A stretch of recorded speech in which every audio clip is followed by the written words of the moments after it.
श्री सद्गुरु महाराज।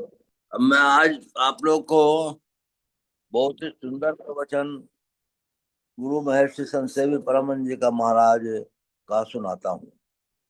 विषय है, ध्यान से सुनेंगे सब लोग। सांस सांस में नाम सुमर ले, सांस सांस में नाम सुमर ले, सुकीरत कर ले नाम सुमर ले, को जाने कल की जगत में खबर नहीं पल की, झूठ कपट कर माया जोड़ी, बात करे छल की, पाप की पोट धरे सिर ऊपर, किस विध है हल की, यह मन तो है हस्ती मस्ती, काया मिट्टी की, सांस सांस में नाम सुमर ले, अवधि घटे तन की, काया अंदर हंसा बोले,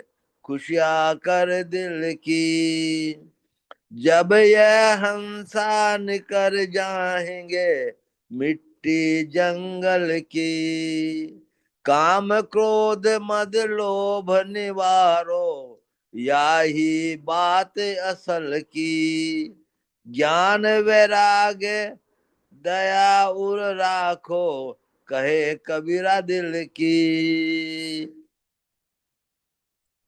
भगवान श्री कृष्ण का महावाक्य है, यह शरीर क्षेत्र है, इस शरीर को जानने वाला क्षेत्रज्ञ है, क्षेत्र और क्षेत्रज्ञ का संग हो गया, क्षेत्र अर्थात शरीर नाशवान है, क्षेत्रज्ञ अर्थात शरीर अविनाशी है, विनाशी और अविनाशी इन दोनों का संग हो गया है, विनाशी असत है, अविनाशी सत है, सत और असत का मेल अधिक दिनों तक टिकता नहीं है।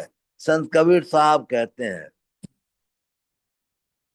साचा को साचा मिले, अधिका जुड़े सने, साचा को झूठा मिले, तड़द्वय टूटे ने।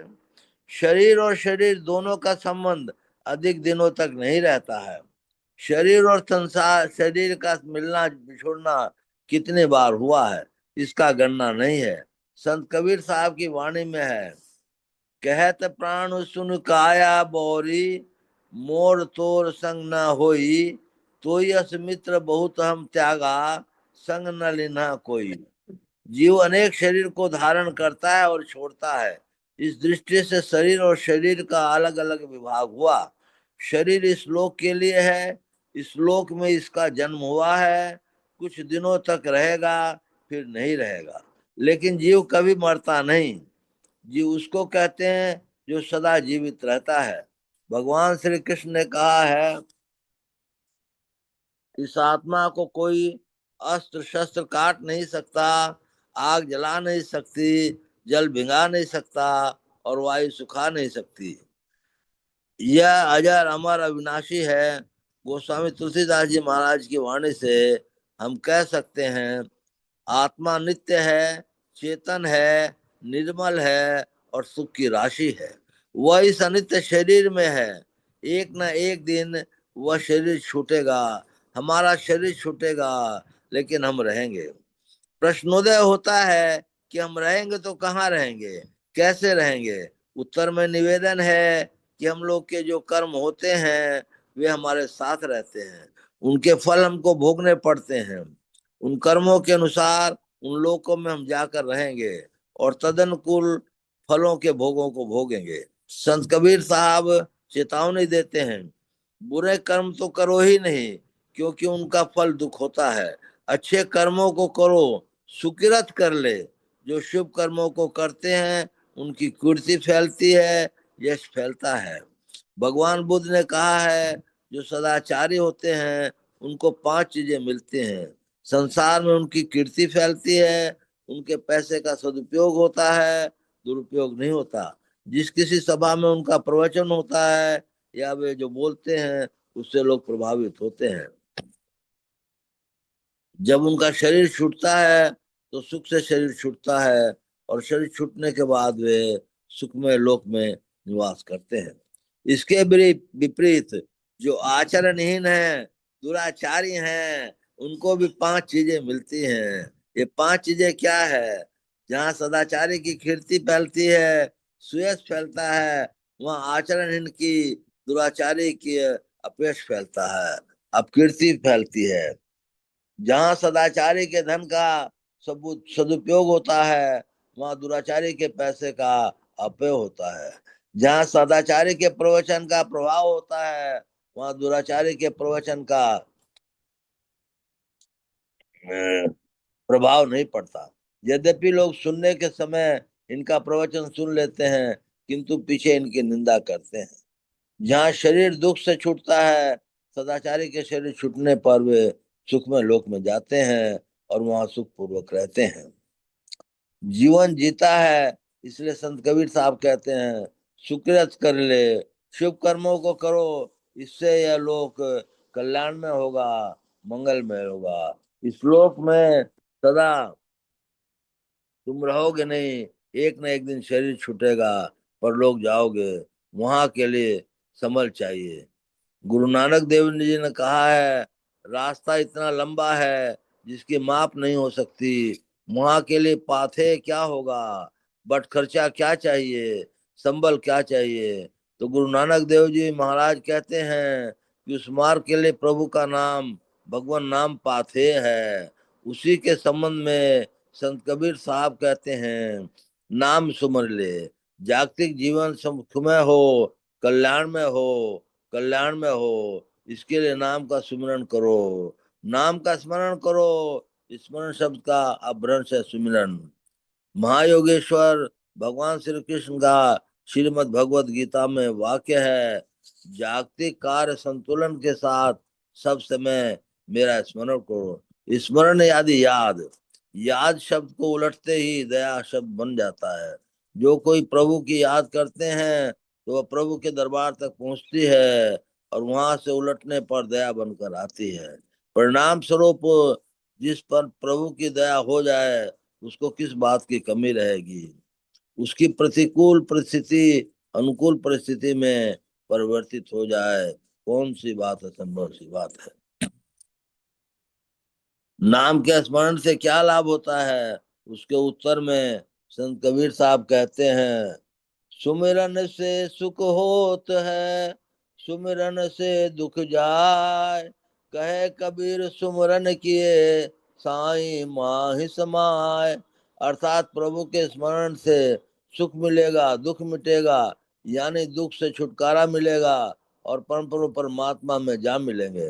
पुनः संत कबीर साहब कहते हैं कि प्रभु का स्मरण राजा, रंक, नर नारी आदि सभी कोई करते हैं, सभी अच्छे हैं, किंतु सबके स्मरण करने में अंतर है। अर्थात कोई सकाम स्मरण करते हैं और कोई निष्काम स्मरण करते हैं। सकाम स्मरण के फल से निष्काम स्मरण का फल भिन्न होता है। सकाम भक्त उत्तम लाभ, उत्तम ठाम पाते हैं, और निष्काम भक्त प्रभु का अविचल धाम पाते हैं। संत कबीर साहब की और ही पंक्ति गुरु नानक देव जी कहते हैं, प्रभु के स्मरण से सुख मिलता है, कली कलेश का निशेष होता है, प्रभु का स्मरण से गर्भवास नहीं होता, प्रभु के धाम में निवास होता है, और यम त्रास मिटता है। वह कौन सा सुमिरन है? जिस प्रकार का सुमिरन है, संत कबीर साहब कहते हैं, सुमिरन के अंतर ही जप, तप, संयम और सारी साधनाएं आ जाती हैं। लोग विविध प्रकार से जप करते हैं, जैसे वाचिक, उपांशु, श्वास और मानस। ये जप के 4 प्रकार हैं। इन 4 प्रकार के अतिरिक्त 5वें प्रकार का भी जप होता है, जिसको जप कहते हैं। ये क्रमशः एक से एक विशेष है। वाचिक जप में जप से उपांशु जप विशेष है, उपांशु जप से श्वास जप विशेष है, और श्वास जप से मानस जप विशेष है। मानस जप सब जपों का में श्रेष्ठ है। कुछ लोग श्वास जप को ही अजपा जप करते हैं, किंतु संतों को यह मान्य नहीं। वे आंतरिक अनहद नाद को अजपा जप कहते हैं, जैसा कि परमहंस लक्ष्मीपति महाराज के वचन से स्पष्ट हो जाता है। और तप तीन प्रकार के होते हैं, कायिक तप, वाचिक तप और मानसिक तप। इस संदर्भ में भगवान श्री कृष्ण ने श्रीमद् भगवद गीता के 17वें अध्याय में इस प्रकार कहा है, अर्थात देवता, ब्राह्मण, गुरु और ज्ञानी जनों का पूजन, पवित्रता, सरलता, ब्रह्मचर्य और अहिंसा, यह शरीर संबंधी तप कहा जाता है। दोबारा रिपीट करता हूँ, देवता, ब्राह्मण, गुरु और ज्ञानी जनों का पूजन, पवित्रता, सरलता, ब्रह्मचर्य और अहिंसा, यह शरीर संबंधी तप कहा जाता है। सत्य, प्रिय, हितकारी और उद्योग पैदा नहीं करने वाली वाणी बोलना और स्वाध्याय का अभ्यास करना, यह वाणी का तप कहा जाता है। मन की प्रसन्नता, शांत भाव, भगवत चिंतन करने का स्वभाव, मन और निग्रह और अंतःकरण के भावों को भली भांति पवित्रता, इस प्रकार यह मन संबंधी तप कहा जाता है।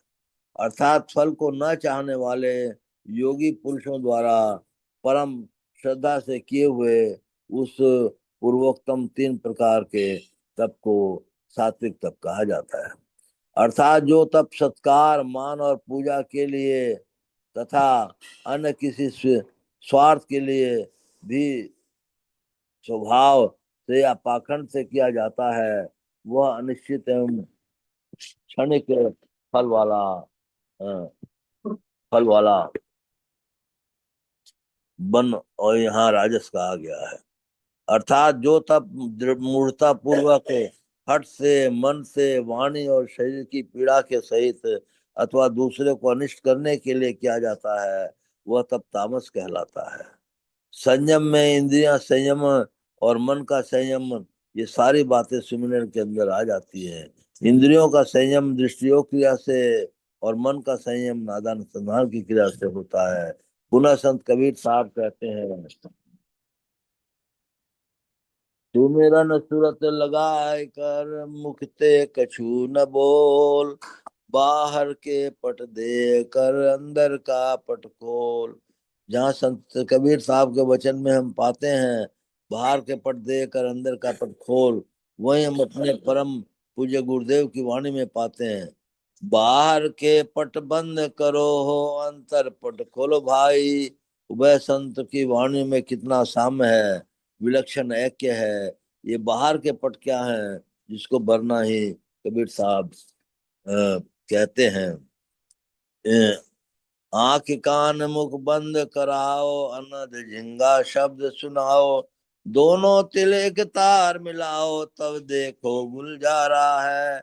इसी से मिलती जुलती बात हम गुरु नानक देव जी की महाराज की वाणी में पाते हैं, तीनों बंद लगाए कर सुन अनद टंकार, नानक सुन समाधि में नहीं सांझ नहीं भोर। संत कबीर साहब और गुरु नानक देव जी की वाणी में, हमारे पूज्य गुरुदेव जी की वाणी में कितना सामर्थ्य है देखिए। तीनों बंद लगाए देखो सुनी धनी ध्वनि धारा, चलिए शब्द के खिंचल बजत तो विविध प्रकारा। यदि जिज्ञासा हो कि संतों ने बाहर के पटों को बंद किए अंतर के पटों को खोलने की आज्ञा दी है, बाहर के पट तो वर्णन हो चुके, बातें समझ में आ गई, किंतु अंदर के पट कौन से हैं, उन पटों को अनावरण किस प्रकार किया जाए तथा उनके खुलने से क्या लाभ होता है, तो इसका उत्तर हम पूज्य गुरुदेव जी की वाणी में कहते हैं, घट तम प्रकाश व शब्द पट त्रय जीव पर है छा रहे, कर दृष्टि अरुधन योग साधन ये हटाना चाहिए, इनके हटे माया हटेगी, प्रभु से होगी एकता, फिर द्वैतता नहीं कुछ रहेगी, असमनन दृढ़ चाहिए। अर्थात अपने अंदर अंधकार प्रकाश शब्द ये त्रैपद हैं, दृष्टि योग और नादा अनुसंधान के द्वारा ये पट खुलते हैं। इन पर्दों के खुलने से माइक सभी आवरण हट जाते हैं, प्रभु की प्राप्ति हो जाती है। इतना ही दिन द्वैत भाव मिटकर अद्वैतावस्था हो जाती है। संत जगजीवन साहब कहते हैं, साधो है साधक सुमिरन और भजन करो, मन में दुविधा नहीं लाओ और सहज में ही ध्यान करो। यहाँ पर तीन बातें बताई गई हैं, सुमिरन, भजन और ध्यान। पहली बात है सुमिरन यानी जप, हम मानस जप करें। दूसरी बात है ध्यान यानी स्थूल ध्यान और सूक्ष्म ध्यान, अर्थात मानस ध्यान और दृष्टि योग। यहाँ दोनों प्रकार के ध्यान के लिए संकेत है। तीसरी बात है भजन यानी नाम भजन, अर्थात अंतर्नाद की उपासना। नाम भजन अर्थात नादानुसंधान। संत कबीर साहब के वचन में आप लोगों ने सुना, नाम सुमरिले यानी नाम का सुमिरन करो। नाम कहते हैं शब्द को, और जिस शब्द के द्वारा किसी व्यक्ति या वस्तु की पहचान होती है वो उसका नाम कहलाता है। जिस शब्द के द्वारा प्रभु की पहचान हो वह प्रभु का नाम कहलाता है। उस नाम को भी हम दो भागों में विभक्त कर सकते हैं, जिसको हम वर्णनात्मक और ध्यानात्मक कह सकते हैं। गुरु नानक देव जी ने इसी ओर इंगित किया है। हरि जपी नाम पिधि आओ तू, जम डर पे दुखी भाग। वर्णात्मक नाम का जप होता है और ध्यानात्मक नाम का ध्यान होता है। जो दोनों तरह के नामों को भजन करते हैं तो गुरु नानक देव जी कहते हैं उनको यम डरता है और दुख भाग जाता है। नाम नामे से मिलाता है, सगुण नाम से सगुण भगवान के दर्शन होते हैं, उनकी पहचान नहीं। सगुण निर्गुण से निर्गुण परमात्मा की पहचान होती है। संत कबीर साहब की वाणी आप लोगों ने सुनी, सुकिरत कर ले नाम सुमर ले को जाने कल की, जगत में खबर नहीं पल की। इस वचन में उन्होंने नर्तन को नाशवान बताते हुए नाम भजन करने के लिए कहा। वस्तुतः मनुष्य शरीर जितना ही सुंदर है उतना ही वह क्षण भंगुर है, ठिकाना नहीं है वह शरीर कब छूट जाता है। संत कबीर साहब चेतावनी देते हैं, खबर नहीं पल की। हम पल गिरते हैं उतनी देर में हमारे जीवन रहते की आशा नहीं की जा सकती। हमारे गुरुदेव कहते हैं, क्षण क्षण पल पल समय बितावे, नर्तन दुर्लभ फिर नहीं पावे। समय क्षण क्षण पल पल बीत रहा है, काल के गाल में हमारा जीवन चला जा रहा है। आयु समाप्त होती जा चली जा रही है, विकास नहीं, कब जीवन लीला समाप्त हो जाए। पाप पलक के गम नहीं, करे काल की साज। काल अचानक मारती जो तितर का बाट। बेचारी तितर चिड़िया घूमती फिरती है, दाना चुगती है, मस्त है। बेचारी को क्या पता कि उस पर बाज मंडरा रहा है। अचानक बाज आता है, झटपट मारता है और उसको लेकर चल देता है। इसी प्रकार संसार में हम दाना चुगने हैं, यानी नाना भोग भोगते हैं, घूमते फिरते हैं। पता नहीं कब काल का झपट्टा लग जाएगा और वो हमें लेकर चला जाएगा। इसलिए हम शीघ्राति शीघ्र भगवत भजन करें, जागतिक कार्यों को संभाल करते हुए शुभ कर्मों को भी करें। अगर इस तरह हम नहीं करते हैं, झूठ बोलते हैं, कपट करते हैं, छल करते हैं, दूसरों को ठगते हैं, बोलते कुछ और करते कुछ हैं, येन केन प्राकृण माया संग्रह में लगे रहते हैं, तो परिणाम क्या होगा? हम पाप की गठरी सिर पर लेते हैं। इस गठरी को हल्का करने वाला कोई नहीं है। छल कपट किसके लिए हम करते हैं, क्यों करते हैं? जरा हम सोचें कि अपने साथ में क्या लेकर इस संसार में आए थे और क्या लेकर जाएंगे। न तो कुछ लेकर इस संसार में आए और न कुछ लेकर इस संसार से जाएंगे। ये केन प्रकरण, हम जो कुछ संग्रह करेंगे सब के सब यहीं रह जाएंगे। यह मन मस्त गजराज के समान है, कब क्या कर डालेगा कोई ठिकाना नहीं। इस पर अंकुश लगा कर देखो। मन जैसा जैसा कहे वैसा वैसा मत करो, सोच समझ कर करो। मन को संभाल कर रखो। संयमित मन, संयमित मन सुखकर होता है, असंयमित दुखकर होता है। सुख और दुख देने वाला हमारा मन ही है। हमारा मन ही हमारा शत्रु और हमारा मन ही हमारा मित्र है। अच्छे मार्ग पे लगा हुआ हमारा मन मित्र है। ये इतनी भलाई करता है जितनी भलाई हमारे माता पिता या मित्र या गुरु जन कोई नहीं कर सकते। इसी प्रकार कुमार्ग पर लगा हुआ हमारा मन हमारा इतनी बुराई करता है जितनी बुराई हमारे दुश्मन भी नहीं कर सकते। यह मन मस्त गजराज है और काया मिट्टी का है, कच्ची मिट्टी का घड़ा है। इससे पानी कब तक टिकेगा? गलते देर नहीं लगती, समाप्त हो जाएगी। इसलिए करो क्या? तो वो कहते हैं सांस सांस में नाम सुमर ले, श्वास आता है और जाता है, ये जीवन जब तक है प्रति श्वास के भजन करो। जब तक इस काया के अंदर हंसा बोल रहा है, पक्षी बोल रहा है, तब तक हमारी कीमत है। जब ये पक्षी बोलना बंद कर देगा, तब सिमटी की सिमटी रह जाएगी, चाहे कोई कितना ही बड़े से बड़ा वैभव वाला व्यक्ति क्यों न हो। एक लड़की थी, अपने चिकित्सा कराने के लिए बेलोर गई। वहां उसके हृदय का ऑपरेशन हुआ। डॉक्टर ने कोई यंत्र लगा दिया। ये यंत्र धीरे धीरे आवाज करता था। उस लड़की ने डॉक्टर से कहा, डॉक्टर साहब भीतर कुछ बोलता है। डॉक्टर साहब ने कहा, जब तक वह बोलता है तब तक तू बोलेगी, जब वह चुप हो जाएगा तब तू भी चुप हो जाएगी। जब तक शरीर में प्राण है तब तक इसकी पूछ है। जिस दिन प्राण पखेरु उड़ जाएंगे, कोई पूछने वाला नहीं होगा। अभी जो इस घर में मालिक बसे हैं वे हैं, उनका आदर होता है, सत्कार होता है, सब तरह की पूछ है। जब इस शरीर से जीव निकल जाएगा, लोग घृणा करने लग जाएंगे। संत सुंदरदास जी महाराज के शब्दों में, जो घर का मालिक बना हुआ था वही अब भूत बनकर घर को खाएगा। लोगों की दृष्टि देखिए, जीवन काल में जिस शरीर को छूकर स्पर्श करके प्रणाम करते थे, अब वही शरीर है किंतु मृतक हो गया। अब क्या होगा? घर में जब तक रहेगा कोई खाएगा नहीं, कोई पिएगा नहीं, कोई छुएगा नहीं। क्यों? इसलिए कि वह अपवित्र हो गया। अब उसको यदि कोई छुएगा तो बिना स्नान किए खाएगा नहीं। क्या हो गया? क्या था उसमें जिससे पवित्रता थी, और क्या निकल गया जिससे अपवित्रता आ गई? जब तक हंस है, चेतन है, तब तक पवित्र है, और जब निकल गया तो अपवित्र हो गया। हमारे अंदर षट विकार भरे पड़े हैं। इन षट विकारों को शिकार मत हो, इनका परिहार करो। काम का अर्थ केवल अनंग ही नहीं है, काम की बड़ी व्याख्या है।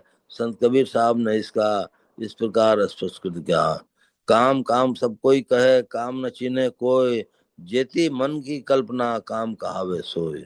भगवान श्री कृष्ण ने कहा है, कामात क्रोधो विजयता, अर्थात काम से क्रोध की उत्पत्ति होती है। जब तक कामना पूरी नहीं होती तब तक क्रोध नहीं आता।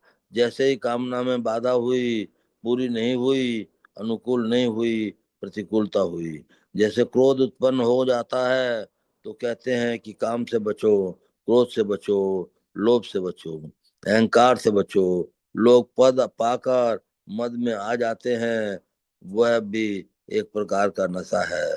रामचरितमानस में लिखा है, काम क्रोध मद लोभ ये नाय नरक का द्वार, सब परिहर भजऊ भजेगी ते जात। इसलिए हृदय में ज्ञान वैराग्य और दया को धारण करो। इसलिए हृदय में ज्ञान वैराग्य और दया को धारण करो। ज्ञान में रहो, अज्ञान से बचकर रहो, हट कर रहो। ज्ञान संबत काम करो, ज्ञान संबत व्यवहार करो। संसार में विराग और प्रभु से अनुराग रखो। अगर संसार आसक्ति रही तो प्रभु भक्ति नहीं होगी। जब संसार में अनासक्ति होगी तब प्रभु से अनुरक्ति होगी, और तभी शरीर शक्ति मिलेगी, जिससे भव बंधन से मुक्ति मिलेगी। यदि हृदय में दया भाव नहीं है और कोरे ज्ञान बखान करते हो, तो परिणाम क्या होगा सोचो। इस प्रकार अपनी वाणी द्वारा संत कबीर साहब जागतिक जन को जगत में सुखमय जीवन जीने की कला सिखाते हैं, और संसार में जाने के बाद जहाँ जाएंगे वहाँ सुख से जीवन बीते वह भी बताते हैं। तात्पर्य है कि हम लोगों को चाहिए कि हम जग व्यवहार में दया, क्षमा, संतोष धारण कर सच्चाई का व्यवहार करें, और झूठ, कपट, छल, चतुराई आदि दुर्गुणों से दूर रहें। साथ ही अपने जीवन यापन के लिए कुछ न कुछ पवित्र कमाई अवश्य करें। इस भांति भगवत भजन करते हुए हमारा यह लोक कल्याणमय होगा और परलोक भी। इतना कहकर अपने प्रवचन में विराम देता हूँ। श्री सद्गुरु महाराज की जय।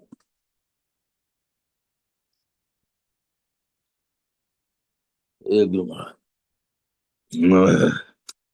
मंगल मूर्ति सतगुरु मिल में सर्वाधार, मंगलमय मंगल करण विनो बारंबार।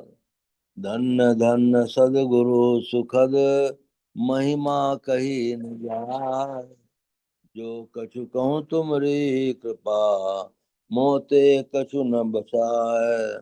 पुनश्च सब धरती कागज करूं लेखन सब बन राय, सात समुद्र की मसी करूं गुरु गुण लिखा न जाए।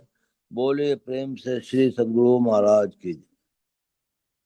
अव्यक्त रूप से विराजमान संत सद्गुरु महाराज के श्री चरणों में कोटि कोटि नमन, कोटि कोटि नमन।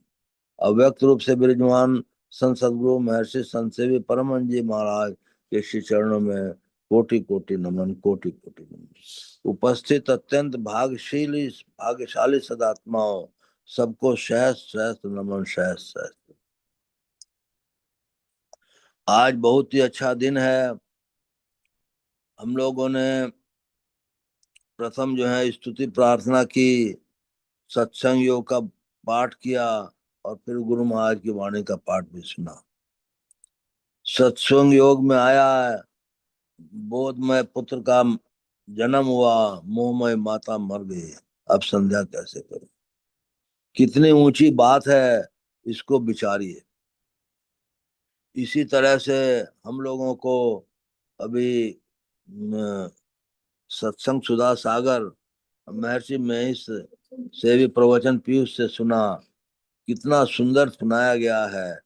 श्वास श्वास में नाम सुमर ले, को जाने कल की जगत में खबर नहीं पल की। ये भेद भी बताया गया है, श्वास कितने प्रकार के होते हैं। तो इसलिए श्वास श्वास में नाम सुमर ले, यह बड़ी ऊंची चीज है। इसके बाद मानस जप भी आता है ये, और उसके बाद मानस ध्यान आता है। हम लोगों का बड़ा भारी भाग्य है कि हम लोग ये 4-5 साल से संत मत का कार्यक्रम चल रहा है। उससे भी बड़भागी वो लोग हैं जो इसको सुनने के लिए एकत्रित होते हैं, क्योंकि कान में कुछ ना कुछ अच्छी बातें जाएंगी तो अच्छा संस्कार बनेगा, और अच्छी बातें नहीं जाएंगी तो अच्छा संस्कार नहीं बन सकता। तो इसलिए हम लोगों को मनुष्य जन्म मिला है। मनुष्य जन्म अति दुर्लभ है, अति दुर्लभ है, अति दुर्लभ है। भरत जी को, जो बाद में जड़ भरत कहलाए, उनको इतने ऊंचे साधक थे, इतने ऊंचे थे कि कोई कहा नहीं जा सकता। लेकिन अंतिम समय में उनका हिरण में मन चल गया, तो उसको जो है हिरण का जन्म लेना पड़ा, और जो है वो जड़ भरत कहलाए। इसलिए हम लोगों को इस स्थिति में आए हुए हैं कि हम लोग को ध्यान भजन और सत्संग से गहरा प्रेम होना चाहिए। संसार से, जगत पीठ दे भाग रही की स्थिति हम लोग की होनी चाहिए। अब हम लोग को इतना इतना ही ज्यादा प्रेम होना चाहिए कि संसार से कब हम लोग को चले जाना है कहना मुश्किल है।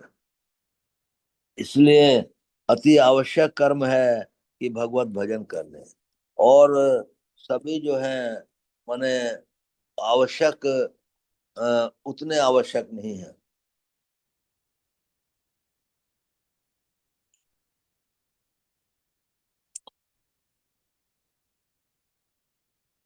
आप लोग जहाँ जहाँ रहते हैं वहाँ वहाँ 10 दिन, 5 दिन, 15 दिन का एक कैंप स्थापित करना चाहिए, ताकि ध्यानाभ्यास हो सके।